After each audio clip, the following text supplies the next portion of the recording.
Good evening, class. This week's video recording topic is about how we adapt to different audiences. Some of the scenarios are speaking on the phone, one-on-one, and presenting to a large group. To start off, speaking on the phone, there's one activity I deal with a lot in my daily work routine. I speak to internal and external individuals. Internal individuals from different departments, co-workers, QA, R&D, marketing, sales. External suppliers, carriers, co-pack facility representatives. I mean, dealing with them, checking on POs, ordering material, etc. Also, one-on-one conversations with other coworkers. When I have an issue, if I want to go and talk to them personally, I go to the office, ask them a question or bring up a concern or an issue. The data gets feedback, and this also leads to one-on-one face-to-face conversations, especially one-on-one face-to-face conversations. Eye contact is important. As long as you have eye contact, each sender and receiver will understand perfectly what you're trying to communicate. Since there's a urgency, there's a firmness to what you're trying to relay or provide them with the information to. Also, presenting to a large group, mostly meeting types such as sales meetings, marketing meetings, or production planning meetings. There's a couple individuals around the table. There's one that starts off the conversation.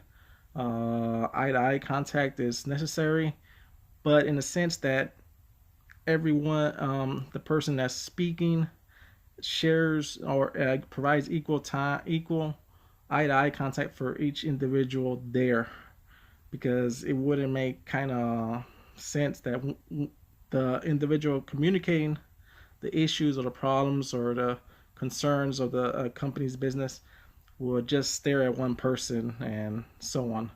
But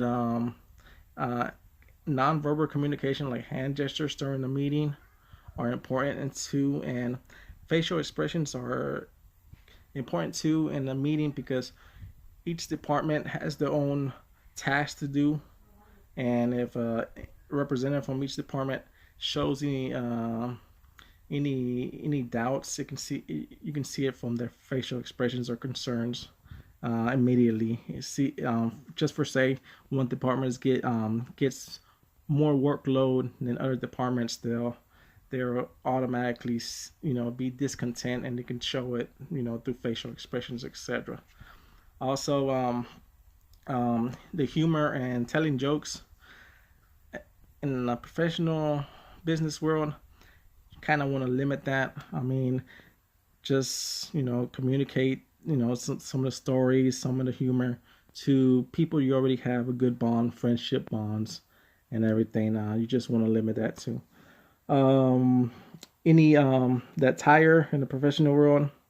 Where I work at is clean. I mean, not a suit, but khakis, or like a dress up shirt, but nice and clean.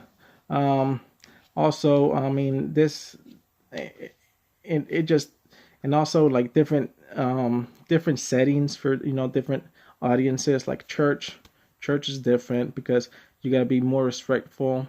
The professional world doesn't, the professional manner is a little bit connected with the church setting as well, but it's more respectful, more, but and also kind of like less dressing up and everything, and less accurate on data. It's more like you just you're following your faith. You gotta respect everybody and everything.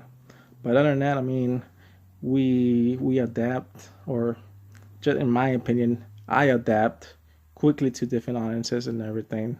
Switch the switch the mode into how I use my language, what kind of language, what type of wording I use, and also the body language, nonverbal, etc. Everything changes real quick when there's a different audience in the room. So that's it.